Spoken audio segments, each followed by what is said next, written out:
ఎటు వెళ్తున్నాం? ట్రైన్‌గా ట్రైన్కి వెళ్తున్నాం. ఎక్కడికి వెళ్తున్నాం? Jeep jeep GP. Hello all, అందరూ బాగున్నారా? నాకైతే ఒక 10 డేస్ నుంచి అయితే ఫీవర్ వస్తూ పోతూ ఉంది. ఇంకా ఎప్పుడైనా ఇలా అవ్వలేదన్నమాట. పారాసెటమాల్ వేసుకోగానే ఒక 2-3 డేస్కి తగ్గిపోయేది, కానీ ఈసారి అలా కాలేదు. అందుకనే ఇంకా అపాయింట్మెంట్ తీసుకుందామని చెప్పేసి లోకల్ జీపీకి కాల్ చేస్తే వాళ్ళు అపాయింట్మెంట్స్ అక్కడ అయిపోయాయి అన్నారు. ఇక్కడ లోకల్ జీపీ ఎలా ఉంటుంది, ఇక్కడ ట్రీట్మెంట్ ఎలా ఉంటుంది, నేను ఇక్కడికి వచ్చి 6 ఇయర్స్ అవుతుంది. ఆ 6 ఇయర్స్ ఎక్స్పీరియన్స్ అయితే నేను మీతో షేర్ చేసుకుంటాను. అండ్ ఈ జర్నీలో హనీ ముచ్చటతో పాటు ఇలా ఇక్కడికి కొత్తగా వచ్చే వాళ్ళకి కూడా హెల్ప్ అవుతుందని అయితే ఇక్కడ ఎలా ఉంటుంది హాస్పిటల్, అపాయింట్మెంట్, టికెట్ ఎలా ఉంటాయి, చాలామందికి కొత్తగా వచ్చే వాళ్ళకి తెలుస్తుంది. అండ్ ఇక్కడ ఉండే వాళ్ళకి కూడా లాంగ్ డేస్ నుండి ఉండే వాళ్ళకైతే అర్థమవుతుంది ఇక్కడ ఎలా ఉంది అనేది. ఇంకా కొత్తగా వచ్చిన వాళ్ళకైతే నేను చెప్పే ఇన్ఫర్మేషన్ కొంచెమైనా హెల్ప్ అవుతుందని అయితే నేను షేర్ చేస్తున్నా. అండ్ ఇక్కడైతే మేము వెళ్ళాల్సిన ట్రైన్ వచ్చేసింది. వెళ్తాం లాస్ట్ స్టాప్. సో వెల్లింగ్ నాకు అపాయింట్మెంట్ ఇచ్చిందనమాట. మా ఏరియా నుండి ఒక ½ అన్ అవర్ ఉంటుంది జర్నీ. సో జర్నీ చేస్తూ అయితే మాట్లాడతాం. ఇక్కడైతే మార్నింగ్ 9:24 అలా అవుతుంది. ఇవన్నీ స్కూల్లో డ్రాప్ చేసి ఇంకా మేము అపాయింట్మెంట్కి అయితే వెళ్తున్నాం. 10 కల్లా అపాయింట్మెంట్ ఉంది. ½ అన్ అవర్ జర్నీ ఉంటుంది ఇక్కడ నుండి. సో ట్రైన్ అయితే మనం క్విక్గా వెళ్ళిపోవచ్చు. టైంకి ఉంటాము అపాయింట్మెంట్కి. ఇక్కడ అపాయింట్మెంట్ టైంకి లేకపోయినా సరే మళ్ళీ లేట్ అయ్యామని కూడా మళ్ళీ అపాయింట్మెంట్ తీసుకోమని చెప్తారు. సో మనం ఆన్ టైంలో ఉండేలాగా చూసుకోండి. ఒక్కొక్కసారి చూస్తారు, ఒక్కొక్కసారి అయితే మళ్ళీ అపాయింట్మెంట్ బుక్ చేసుకోమని చెప్తారు. ఇక్కడికి నేను 2018లో వచ్చాను, అక్టోబర్లో. అప్పటి నుండి ఇప్పటి వరకు ఎలా ఉండే నా ఎక్స్పీరియన్స్ అంటే, ఇక్కడ మనకు లోకల్లో మనం ఉండే ఏరియాలో దగ్గరలో జీపీ అనేది ఉంటుంది. అక్కడికి వెళ్ళి రిజిస్టర్ చేసుకోవాలి. ఫస్ట్ మనకు ఒక ఎన్హెచ్ఎస్ నెంబర్ ఇస్తారు. ఆ ఎన్హెచ్ఎస్ నెంబరు మనం ఎక్కడికి, ఏ హాస్పిటల్, ఏ ఏరియా అపాయింట్మెంట్కి వెళ్ళినప్పుడు ఎన్హెచ్ఎస్ నెంబర్ మనం ఒక్కడ చెప్పేస్తే మన డీటెయిల్స్ మొత్తం వచ్చేస్తాయి. అంటే పేషెంటు ఏమైంది ఏంటి అనే డీటెయిల్స్ అన్నీ అయితే వాళ్ళకి వెళ్ళిన ప్రతి చోట చెప్పాల్సిన అవసరం ఏం లేదు. సో మనకు ఆ ఎన్హెచ్ఎస్ నెంబర్ మనకు అలా హెల్ప్ అవుతుంది అనమాట.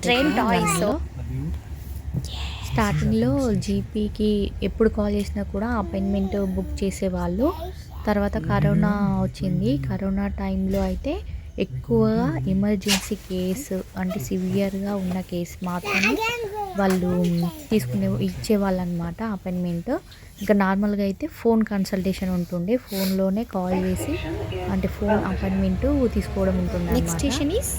పలానా డేట్, డాక్టర్ నేమ్ వాళ్ళు చెప్తారు. మనకి మెయిల్ వస్తుంది, మెసేజ్ వస్తుంది ఇక్కడ అపాయింట్మెంట్ బుక్ అయిన తర్వాత.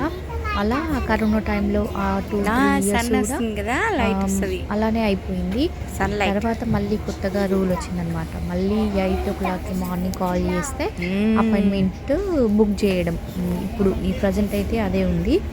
మార్నింగ్ 8 o'clockకి కాల్ చేయాలి.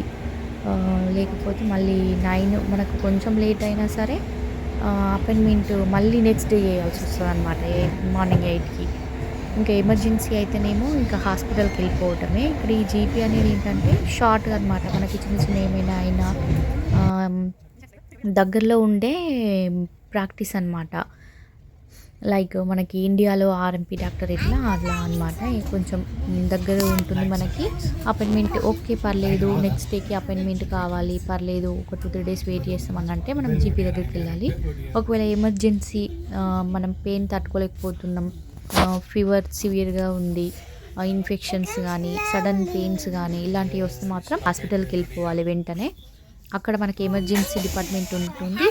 మన సిచ్యువేషన్ని బట్టి అక్కడ వాళ్ళు ట్రీట్మెంట్ ఇస్తారు. అంటే మన కండిషన్ని బట్టి అనమాట. మనం బాగా సివియర్గా బాగా హెల్త్ కండిషన్ బాగాలేకపోతే వెంటనే చూస్తారు. లేకపోతేనేమో 1-2 hours పడుతుంది. ఇన్ఫెక్షన్స్, స్టమక్ పెయిన్, నార్మల్గా ఫీవరు ఓకే హెల్త్ అయితేనేమో 3-4 hours ఈజీగా వస్తుంది ఎమర్జెన్సీకి.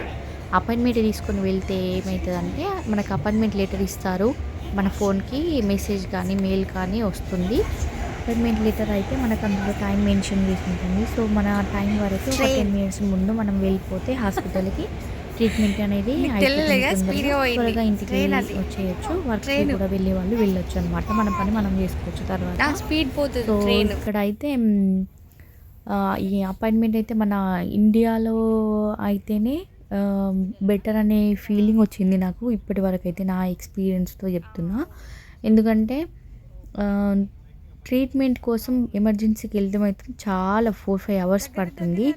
అండ్ మాకైతే ఎప్పుడు బాగా అంత సీరియస్గా ఏం అవ్వలేదు. కానీ తెలిసిన వాళ్ళు చాలామంది అయితే లాంగ్ టైంకి అపాయింట్మెంట్ ఇవ్వడం వల్ల వాళ్ళు పెయిన్ తట్టుకోలేక ఇండియాకి వెళ్ళి చూపెట్టుకున్న వాళ్ళు కూడా ఉన్నారనమాట. సో మీకు ఇక్కడ కొత్తగా ఎవరైనా వచ్చే వాళ్ళకైతే హెల్త్ ఇష్యూస్ ఉంటే ఇండియాలో యూజ్ చేసిన మెడిసిన్ ఉంటాయి కదా, అంటే మీకు సివియర్గా హెల్త్ ఇష్యూస్ ఉంటే ఆల్రెడీ టాబ్లెట్స్ అయితే యూజ్ చేస్తూ ఉంటాం కదా. సో అలా ఎవరైనా ఉంటేనైతే ఆ టాబ్లెట్స్ అయితే తీసుకొచ్చుకోండి. అక్కడ డాక్టర్తోని ఇంకా కొంచెం ఇక్కడికి రాగానే అయితే వెంటనే అయిపోదు, అది గుర్తుపెట్టుకోండి. మళ్ళీ వచ్చాక కూడా మీ కండిషన్ వీళ్ళకి సీరియస్ అనిపిస్తేనే వీళ్ళు ఎమర్జెన్సీగా వెంటనే అపాయింట్మెంట్ ఇచ్చి చూస్తారు. అంతేగాని రాగానే ఇది కండిషన్ కదా ఇంకా ట్రీట్మెంట్ స్టార్ట్ చేయాలి కదా అన్నట్లయితే అస్సలు ఉండదు. అపాయింట్మెంట్ బుక్ చేసుకోవడానికైనా మీకు కొంచెం వచ్చినాక స్టార్టింగ్లో కొంచెం టైం అయితే పడుతుంది. ఎలా అయినా ఒక 2-3 వీక్స్ అయినా పడుతుంది మ్యాక్సిమం. అని అయితే ఇంకా బయటికి వెళ్ళినప్పుడు ఇంకా జర్నీ 1/2 అవర్ ఉంది కదా, ఇంకా తను ఇలానే గేమ్స్ ఆడుకుంటూ వెళ్ళిపోతాం అనమాట. ఇప్పుడైతే ప్రజెంట్ నుంచి చెప్తుంది ఇంకా నిమ్మల్స్ ఫైండ్ అవుట్ చేయడము, ఇంకా డిఫరెంట్గా మాట్లాడుతుంది. చాలా ఫన్ ఉంటుంది హనీతో బయటికి వెళ్తే. ఇంకా ఎన్ఆర్ఐస్ అంటే బయటికి వెళ్ళడం, ఎంజాయ్ చేయడము, అటు ఇటు తిరగడము ఇలా ఉంటుంది. బాగా ఎంజాయ్ చేస్తున్నారు అని అయితే కొందరు అనుకుంటారు కదా ఇండియాలో. అలా ఏముండదు. ఇక్కడికి మనం వచ్చిందే వర్క్ చేసుకొని కొంచెం మనీ సేవ్ చేసుకొని ఒకవేళ తిరిగి వెళ్ళే వాళ్ళు అయితే ఇండియాకి వెళ్ళిపోతారు. లేకపోతే ఇక్కడే సెటిల్ అయ్యే వాళ్ళకి ప్లానింగ్స్ అలాంటివి ఉంటే అలా వాళ్ళ ప్లానింగ్స్ని ఫాలో అవుతూ వెళ్ళిపోతూ ఉంటారు అనమాట. కానీ ఇక్కడ అంత టైం ఉండదు. వర్క్ డిఫరెంట్గా ఉంటుంది. Work shifts morning, afternoon, night shifts ఉంటాయి. మన ఇండియా నుండి వచ్చిన వాళ్ళు స్టూడెంట్స్ అయితే ఇంకా వీక్లీ 4 days కాలేజ్ ఉంటుంది, 3 days వర్క్ చేసుకోవాలి. మళ్ళీ వర్క్ పర్మిషన్ ఉండదు, వర్క్ కోసం చూసుకోవాలి. ఇలాంటివన్నీ ఫేస్ చేయాల్సి ఉంటుంది. అంత ఈజీ కాదు. ఒక్కసారి మనం ఇంటి నుండి బయటికి వచ్చినామంటే బయట మనకు ఎలాంటి సిచ్యువేషన్స్ ఫేస్ చేస్తామనేది మనకు అసలు ఐడియా ఉండదు. అన్ఎక్స్పెక్టెడ్ సిచ్యువేషన్స్, అన్ఎక్స్పెక్టెడ్ పర్సన్స్తో డిఫరెంట్ ఎక్స్పీరియన్స్ అవుతూ ఉంటుంది. సో అవన్నీ దాటేసుకుంటూ ఉండాలన్నమాట. మన కోసం మనము, మన ఫ్యామిలీ కోసము ఇలా ఉంటుంది. సో ఎన్ఆర్ఐస్ అనగానే ఇంకా వేరే కంట్రీకి మొత్తం ఎంజాయ్ చేస్తూ అలా ఏముండదు. సిక్ అయితే ఇంకా డేస్ అసలు ఇంకా చెప్పక్కర్లేదు. అమ్మ నాన్న అందరు గుర్తొస్తూ ఉంటారు. ఇండియా అందరు గుర్తొస్తారనమాట. ఆ సిక్ డేస్లో ఏంటిదా ఇది, ఏం లైఫ్ బాబు అని అనిపిస్తుంది. ఆ బ్రహ్మానంద డైలాగ్ ఉంది కదా, ఓ పండగ లేవు, పబ్బాలు లేవు, ఏం లేవు అని. అది ప్రతిసారి మన తెలుగు కమ్యూనిటీ వాళ్ళు ఉండే ప్లేసెస్ కొన్ని ఉంటాయి. సో అక్కడ ఉంటే కొంచెము మన తెలుగు వాళ్ళ మధ్యలో ఉంటే కొంచెం ఆ ఫీల్ పోతుంది, కానీ కంప్లీట్గా అయితే పోదు. ఇంకా మేమైతే అసలు తెలుగు కమ్యూనిటీకి దూరంగా ఉంటాం. ఎందుకంటే మేము ఉండే ప్లేస్ వేరు, ఇక్కడ తెలుగు వాళ్ళు చాలా తక్కువ. ఇప్పుడు ప్రజెంట్ నేను వచ్చినప్పుడు అయితే చాలా తక్కువ మెంబర్స్ ఉంటుండే అనమాట తెలుగు వాళ్ళు. కొన్ని ఏరియాస్ కంప్లీట్గా మన తెలుగు వాళ్ళే ఉంటారు అని అనేది మెన్షన్ చేసేవాళ్ళు అనమాట. ఈ ఏరియాలో పర్టికులర్గా ఉంటారు అని. ఇప్పుడైతే చాలామంది వచ్చారు. అప్పుడు 2019 నుండి ఇప్పటి వరకు అయితే మన ఇండియన్స్ చాలామంది స్టూడెంట్స్ వచ్చారనమాట ఇక్కడికి చదువుకోవడానికి.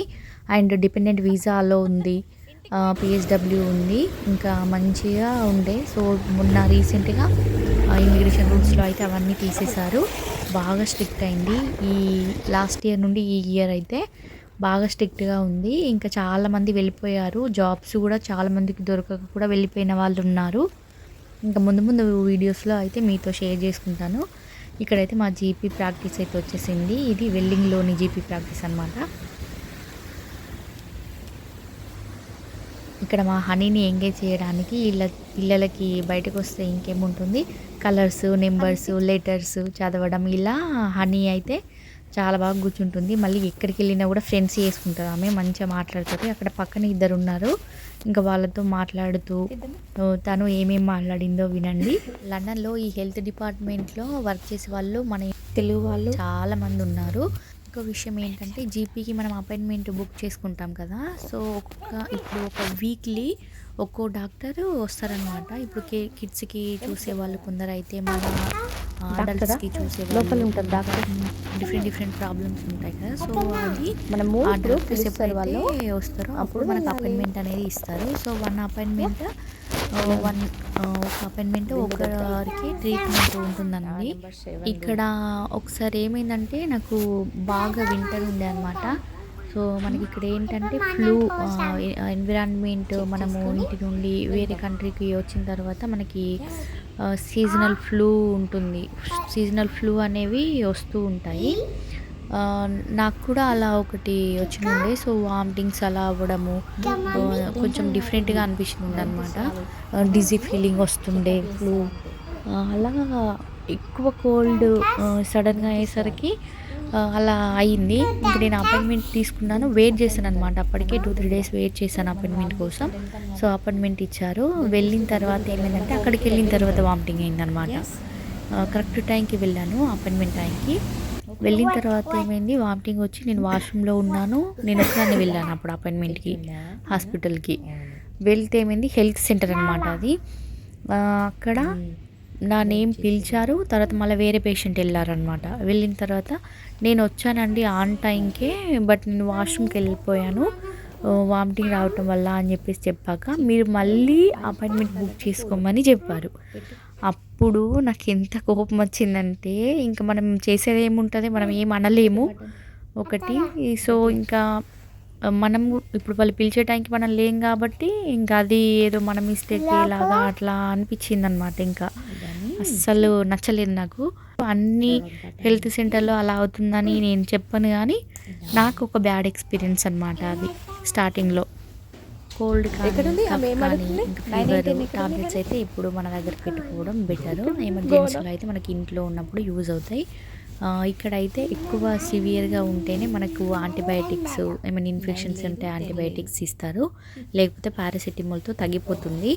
ఇక ఎన్ఆర్ఐస్ అంటే ఇక చెప్పక్కర్లేదు. సిక్ డేస్లో కూడా మనం కుకింగ్ చేసుకోవాల్సిందే. పిల్లలు ఉంటేనైతే ఇంకా వాళ్ళకి కూడా కుకింగ్ చేయాల్సిందే. బయట కంట్రీస్లో ఉన్న వాళ్ళు ఎవరైనా సరే, ఇంకా మనకి తలనొచ్చినా, సిక్ అయినా, ఏమైనా కూడా మన పనులు మనమే చేసుకోవాలి. కుకింగ్ చేసుకోవాలి, పిల్లల్ని చూసుకోవటము, మన పనులు మనం చేసుకుంటూ అయితే మూవ్ ఆన్ అయిపోవాలి. ఏంటిది అది? డెంటిస్ట్ అది. కాన్వే పిఎంఎస్.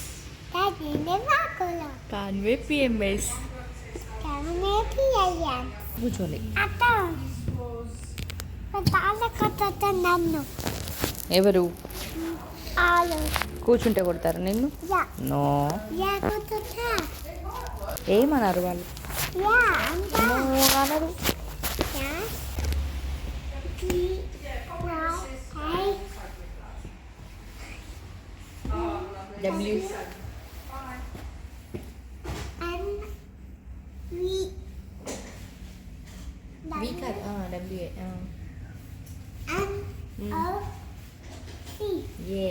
ఏంటది?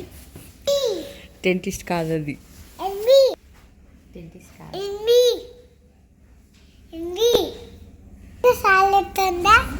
సైలెంట్ ఉండాలి, హాస్పిటల్ కదా, అందుకే మెల్లగా చెప్పాలి.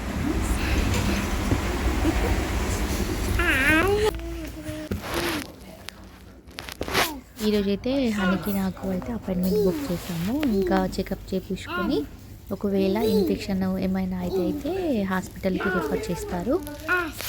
నేను నెక్స్ట్ వీడియోలో మీతో షేర్ చేసుకుంటాను. ఇక్కడైతే ఇంకా హనీతో ఇలా ఆడుకున్నాము. నేను చెప్పిన ఇన్ఫర్మేషన్ అయితే చాలామందికి హెల్ప్ అవుతుంది అనుకుంటున్నా.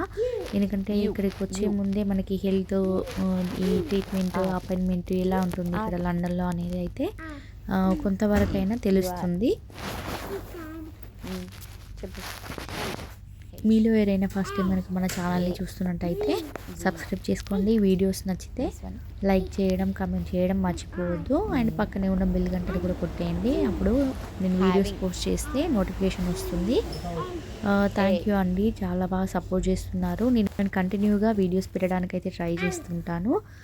పిల్లల్ని నేను ఒక్కనే చూసుకుంటాను. ఇంట్లో పనులు చేస్తూ వీడియో ఎడిటింగ్, వాయిస్ ఓవర్ ఇవ్వడం టైం కావాలి కాబట్టి మెల్లగా వీడియోస్ అనేవి పోస్ట్ చేస్తున్నాను. సో ఇక ముందు రెగ్యులర్గా పోస్ట్ చేయడానికి ట్రై చేస్తాను. బాయ్ చెప్పు. ఓకే బాయ్ చెప్పు.